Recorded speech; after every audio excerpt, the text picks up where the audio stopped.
Hi guys, Patty from CC and Patsy's Boutique. Just hopping on quickly to show you an update of where I am on the upcycle drawer. Just a recap. So, as you know, I am repurposing a desk drawer. It came from a vintage oak desk. It was large, very heavy. I tried to, clean it up and sell it as is, but like I said, it was large and pretty big, pretty heavy. So I decided to break it all down, save every single piece, or try to save every single piece, and find a way to repurpose all of it. So I've been working on one of the drawers. And if you remember the other day, I showed you that I cleaned it, prepped it, gave it a coat of black chalk paint. And then what I did was lightly distress that black chalk paint, wiped it back down again. I then, if you remember, I was doing the decoupage. This is a paper from Upcycling Treasures. So I decoupaged this down using Mod Podge. I mixed my Mod Podge with a little water so it's not as thick. So we got that down. We got it nice and flat, no wrinkles. Again, there it is. No wrinkles, and it's sealed. I even sealed the inner wood because I'm going to keep the natural wood tone there. Okay, so on the sides, I don't know if you can see it. Okay, so on the sides, what I did was stencil with clear glass beads gel, texture gel by Liquitex. I use this as a stencil, and it gives a nice clear little beautiful stencil, nice clear design on each side. I did that. Let me show you the other side. There you go. See that? Can you see that? But I'm not done. What I'm going to do next is, so far, the products I used Bear chalk paint in New York, which is black. We use Liquitex glass bead gel, texture gel. Upcycling Treasures decoupage tissue paper. Love this print with the clocks. And now we are going to use milk paint over the glass bead gel stencil. And the milk paint I like to use is by Amy Howard at Home. And this is a Toscana milk paint. And this is in New York, which is also black. Okay. So I already have it mixed. And to mix it, it's just a 1-to-1 ratio, your chalk paint, water. That is it. So I have it all nice and mixed. Let me just swirl this around a little more, get it. And I already strained it to get the lumps out of it. You should strain it with a little cheesecloth once you have it mixed. And this can sit up in the fridge for a week. Unmixed, it can sit in your cabinet for almost forever. So, because it's in powder form. So we got it nice and mixed up. Let me just get rid of that. And let me get a brush. Sorry, I wasn't prepped, guys. Okay. So now what I'm going to do with the chalk paint, I'm using a sponge. See how that goes on first. And I'm just going to go over this with the chalk paint. Or, I'm sorry, with the milk paint, not chalk paint. And again, this is milk paint by Amy Howard at Home. Well, that's going on nice. So we're just brush that on, get a full coat. And now milk paint is different from chalk paint. It is watered down, so you should actually try to do it on a flat surface, like lay your piece flat. It helps with dripping.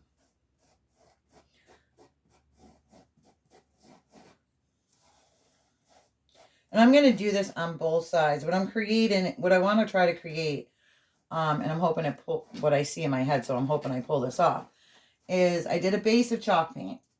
And then I did the raised stencil using glass bead gel. And now I'm going to go over it with the milk paint. And I'm hoping to create a raised old world finish on this. And this has little, the drawer had little wood dividers that I kept in their natural wood form as well. I just cleaned them up, gave them a polish, and I'm going to keep them wood. So they'll serve as like little shelves, which would be really, really cute, I think. Okay, so I got full coverage of my milk paint. I'll hit it with the dryer in a minute. And usually milk paint doesn't take that long to dry. Hopefully I can show you what my next step is going to be.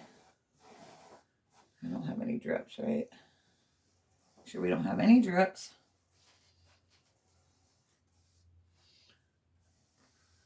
But I want this to have an old world, worn feel. And I just love black with natural wood tones. So there we go. Set that aside. Here's the, let me quick grab, sorry, I'm out of camera again. But here are the little wood slots that were in the drawer. So I just kept them like that. And they'll actually sit right in the little slots as shelves. And then I plan on, I had these vintage knobs, glass knobs. I'm going to just use some E6000 and glue them on as little feet. Won't that be cute? I think so. I think it's going to be really cute. So give me a second. And let me hit this with the dryer real quick. It's going to be a little noisy. Sorry about that.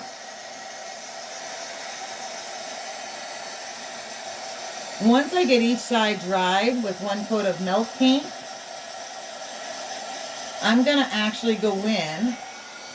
Can you guys hear me? I'm going to go in with Amy Howard's Antique and Glaze. And I'm going to pull back some of the milk paint, some of the chalk paint, and it's going to show some of the natural wood tones in there. So it has a very worn, aged, authentic look to it. And again, we got this little raised stencil going on with the glass bead gel. So it's going to look really cool that some areas of the glass bead gel is going to have a little shimmer. Some are going to be a little duller. You can see as it's drying with milk paint, it gets a very flat, dull finish. Looks almost gray. Now I found out using the liquid bead gel is that, excuse me, it takes overnight to dry. So it took me a while to get each side done because it has to dry overnight. So that's a little something to know. And if you're impatient like I am, I even tried using the dryer. It didn't work. Someone said you can go thinner layer, but I really wanted the texture. So I love textures.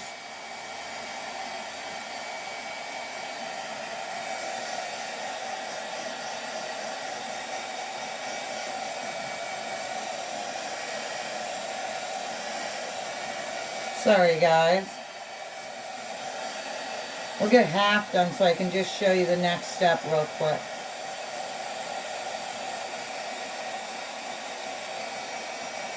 What are you guys working on today anyways?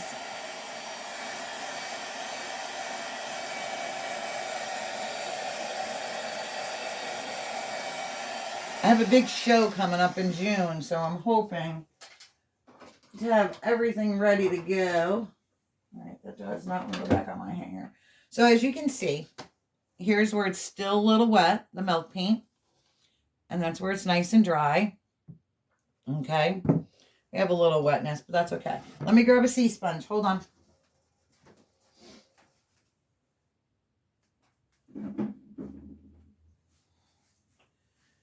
Okay, so I got my sea sponge, you know, just a little sea sponge. I'm going to moisten it. Okay, shake my Antique and Glaze. Again, this is Antique and Glaze, and it's water-based, and it's by Amy Howard at Home. I don't know if you can see that. We're just going to shake that up a little bit.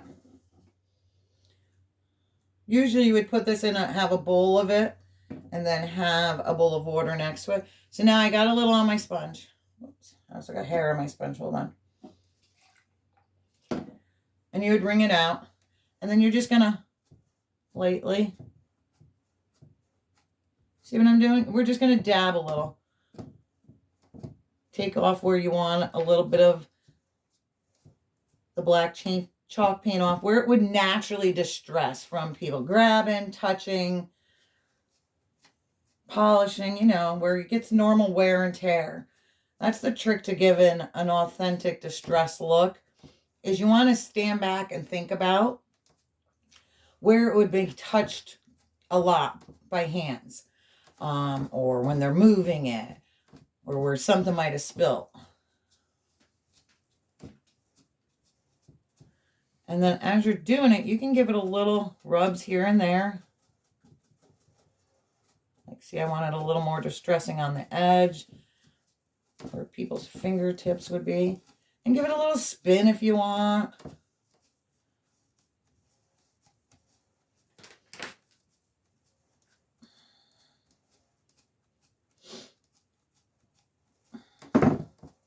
And now I'm just dabbing to see what we get.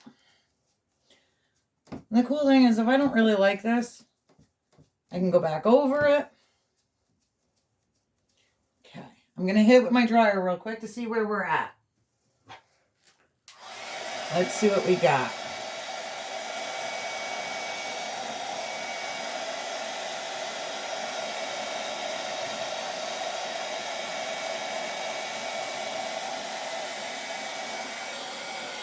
See, already right here, I know I want a little more.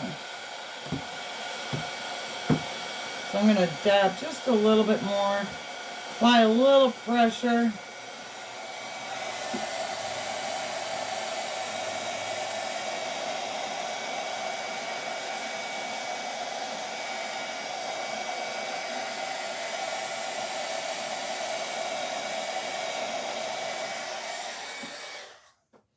Okay, so you remember with the milk paint, it would look more gray, and it will darken once you seal it. But now you can see, you see right here? You see the black chalk paint layer I did first popping through. I'm going to go a little more because I want a little more wood to also come through in those areas. And like I said, when you're distressing, try to think about when you handle a piece, where do your hands naturally go? To the edges, the sides, the tops. And that's usually how you're going to find, you'll usually find that's how you get a more authentic distress look. And you can always, like I said, look back, stand back, look at it and think, okay, does it need more here? Does it need a little more there? So I'm giving a little rub on the edges. And I don't want to go with a harsh sanding, because like I said, I want it to look like it is just from people touching it, has worn away in little areas. So that's what we're going to do. When I have this all done and distressed to the look I want,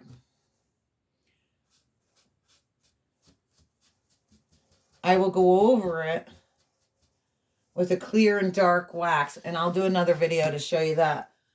But you can't really see it too well, but you can see the wood starting to pop through, and that's exactly where I want it. I wanted it to look like that's where it gets picked up and moved around, so you see some of the wood popping through.